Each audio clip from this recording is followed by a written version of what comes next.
Hello my dear 6th class students. Welcome to another video. Today we are going to continue our social studies as we have started the first chapter of social studies. I hope you all remember the name of first chapter.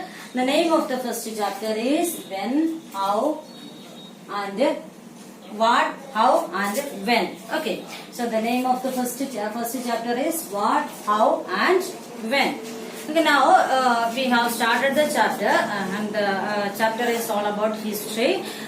So we have learned that what is history. What is history? History is a study of past. Okay, we all have a history, and history is actually what had happened yesterday and a month ago or a year ago or hundreds of years ago or thousands of years ago. So whatever the incidents happened on those days are called a history. Even now, today we are making history, and when we go to the further days, we call these days also as a history. Okay, now we have studied that see, we need sources to study of history, isn't it? Because we haven't lived in that era. So if we wanted to know about something, so we need some sources. Without any sources, we can't get information about those days. Now, we have learned about the archaeological sources, isn't it? Okay, we said that we have archaeological sources and literary sources. Mainly, we use two sources to study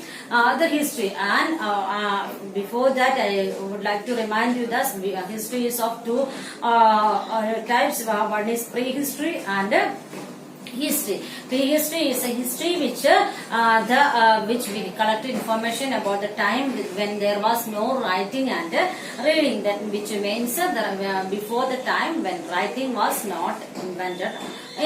Okay, history is after inventing the writing. Okay, now we have archaeological sources. We have two types of sources are there mainly. One is archaeological sources. Among the archaeological sources, we have studied about the monuments. Buildings, old buildings. Okay, then we have studied about the objects. That means tools like a weapon, it can be weapon, then it can be jewels, coins, anything. Okay, now then we have studied about the inscription and edicts. Okay, now we are going to continue the fourth one, that is coins. We have five archaeological sources are there. The fourth one is coins. Okay, coins is I hope you all have seen coins, isn't it? 1 rupee coin, 2 rupee coin, 5 rupee coin, even now we have a 10 rupees coin also, isn't it? Rupees. Okay, in India, Indian rupee. Okay, these coins, when you turn upside down, 50 paise coins, I think you might have seen them. Okay. The study of coin is known as numismatics. The study of coins is known as numismatic. Okay. This study of coins means when you take a coin, you just clearly observe the coin. When you observe the coin, you can see one side of the coin. There may be written one, it is 10 rupees, and behind of that coin, when you take all 50 paisa coins, there are buildings in the coins. Sometimes there are king's name or king's photos on the coins. Sometimes some of the rulers' photos on the coins, the rulers' times on the coins. Yeah, so many things are written in the coins. So each and every coin refers that era, what had happened on those times. Okay, there may be there may be some hint on that.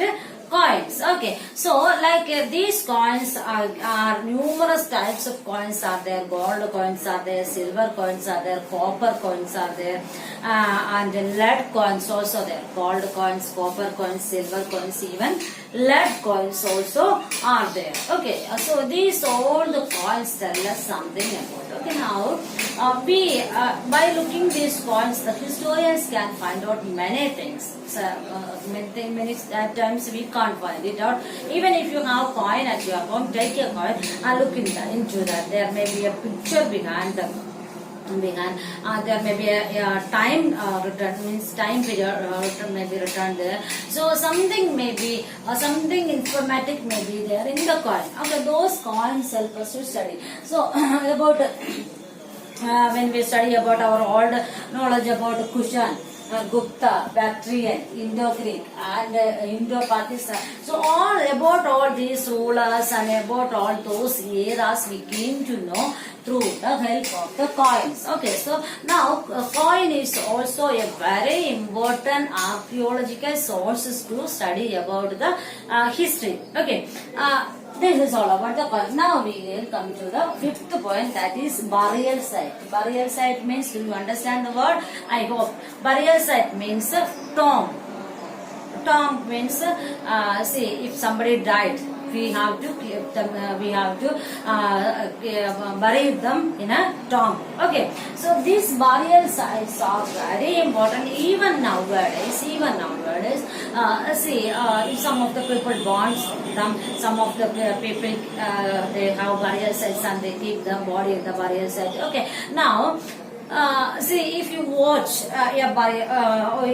one burial site, there may be written the name of a person if he died in the year of 2020, we would write in 1994, 2020. This is how we write. That means by looking this we can understand that this man born in the year of 1994 and died in the year of 2020. And there may be some of the information also may be there. If you have get a chance to watch any burial site, go and observe, you can understand that there is something written there. So these burial sites also a very important archaeological source to study about the olden times, especially prehistorical and early historical times. Which means prehistorical means, do you understand the word? I hope you understood the word prehistorical. Prehistorical means before reading and writing invented. Okay, so there was something they mentioned there without the writing. They mentioned something. So prehistorical time and early historical period. That means when the historical period just started. So all those days information are mainly historians got from the burial sites. Do you understand what I said? So this is all about the archaeological sources we have to study. So as I have said that we have mainly we have two sources. One is archaeological sources, another one is historical sources. Among the archaeological sources we have monuments, objects, inscription and edicts, coins and burial sites. Okay, these are the 5 archaeological sources which help us to study the history. Okay, olden days. Okay, now let's move to the second source. What is the second source? History is second source. Okay, do you know how many years back humans learned to read and write? Have any idea? Around about 5,000 years ago. About 5,000 years ago, people learned to read and write. Okay, they invented the letters and they put the letters and symbols together to form a word. Okay, so in about 5,000 years ago, people invented some of the letters and they put the letters together, and sometimes they change the letters here and there, and however they arrange the letters to make a word. Okay, that was the beginning of the literary sources. Okay, that was the beginning of how people invented reading and writing. About 5,000 years ago, people started to read and write. So they used various types of scripts. That means that used various types of writing. Script means, I hope you understood the word script. So they used various script means a set of letters which a language is written. So script means set of writing which a language. If you have Hindi, you study is it? Okay. If you have English, you study A. Okay, these all are the scripts. ABCD scripts, scripts on any other language. If you choose any other language, there may be their own writing. Okay, so these writings are called as script, okay, a set of writing are called as history. So historians give a special emphasis to reading written records. That means see, as we have studied that we have written records are there and non-written records are there. However, historians give more value for the written records, okay, which means archaeological sources are helpful to us, but even though than the archaeological sources, literary sources are more reliable, and see that we need to use only less energy to get information about the literary sources, okay, because all those informations are recorded in that, so you don't need to go for further excavation or further research or on this any particular material, okay. Do you understood? I said that means literary sources. If I wrote something about my time, okay, I'll write that I lived in this 2020 to this era. So we have vehicles here. We have this type of vehicle here, and we use aeroplane to travel from one place to another place. And I can say that we have school. We had schools here, and we have hospitals. So many hospitals are there. We have so many facilities. So I can write about each of them very clearly, so that when somebody reads, they can understand. Okay, but in archaeological times, archaeological sources, if I get a pen, I have to go for what it is used and how it is used, how many people use and how do they use. So I have to go for a further research to get a complete information or a shorter information about this pencil. Okay, but literary sources are not like that. They are more easier and they are more reliable. That is why historians use more literary sources. Okay. Then see, like some literary sources means not like a paper and pen. Okay, at once they invented the scripts. They did not invented the paper and the pen. So they wrote on the. I think you know that they wrote on the pillars. Okay, they use the pillars to write, and they use the stones to write. Sometimes they use the leaves to write. That means on some of the leaves. On the desk leaves, if you write something that may remain for so many days, so they use the leaves. Sometimes bark of the trees are used, sometimes clay tablets are used on those days. So they used so many sources to write on that, even though there were no pen and pencil. Okay, so there are a range of literary sources available to historians to learn about the past. There are so many range of things are there know about the things. Okay, these include manuscripts. Okay, among the literary sources, there are manuscripts are there. There are stories are there. Then there are religious texts, biographies, accounts of foreign travelers. Okay, so under the literary sources. Okay, what are the literary sources? We have under the literary sources we have manuscripts. Manuscripts are there.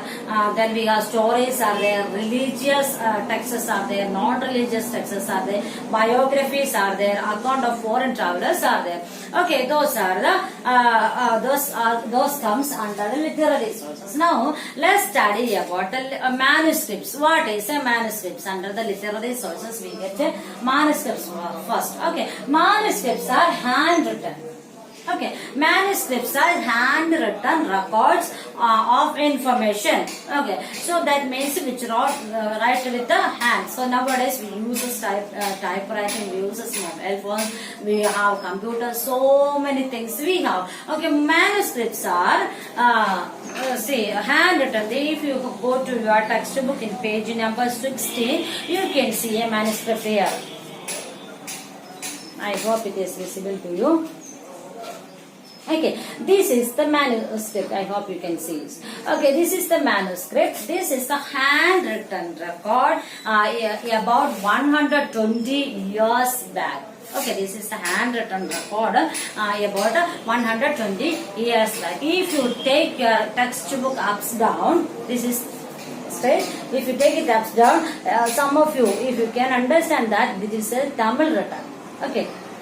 This is a language which is Tamil Nadian people uses. Okay, so this is a handwritten record. Okay, so now in handwritten, how do they, where did they write?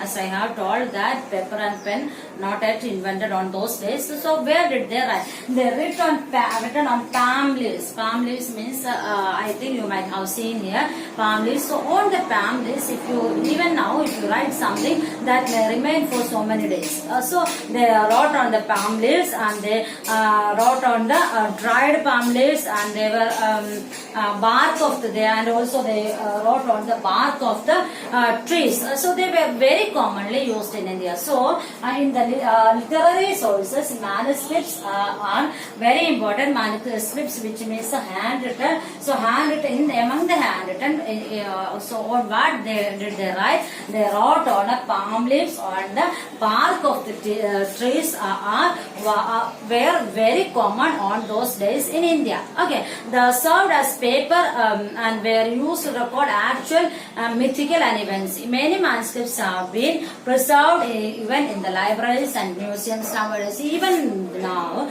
if you go to the old libraries or museums, you can find out that some of the manuscripts may be kept there to show the people about the history. Okay, so from the manuscripts used in the olden times. Okay, the written manuscripts could be religious or secular. Okay, so these manuscripts can be religious or can be secular. So olden days people used the manuscripts. That manuscripts means which is a handwritten record, and in the with the hand they wrote on the palms of the leaves or on the bark of the trees. This palm leaves and the bark of the trees are very common in India. Common sources in India. So on that people wrote about the religious and non-religious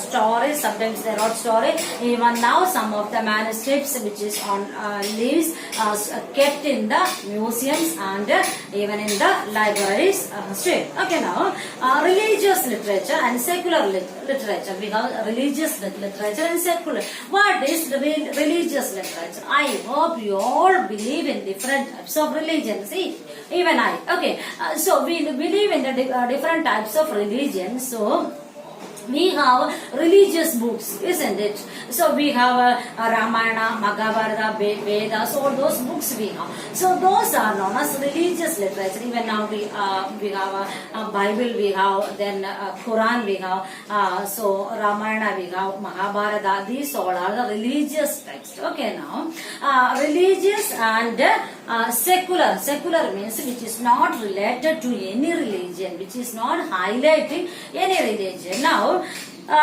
see religious books. Among the religious literature, the Vedas, epics, Ramayana, Mahabharata, Upanishad, Bhagavad Gita, Jain Sagnas, Buddhist Tripika are examples of religious books. These texts help us to understand religious practice and beliefs of and social and economic of that period. Okay, so these religious books, for what these religious books help us, it's definitely build our spiritual interest in. At the same time, it will help us to know about the religious and social life of the people on those periods. Okay, so that is called the religious literature, and we have secular literature also there. Secular literature which is contain only non-religious nature. That means which is not connected with any religion, which will not give you any insight of a religion. Okay, so that is about a chronicle order. Some it can be biography and autobiography and country chronicle. That which means do you understand?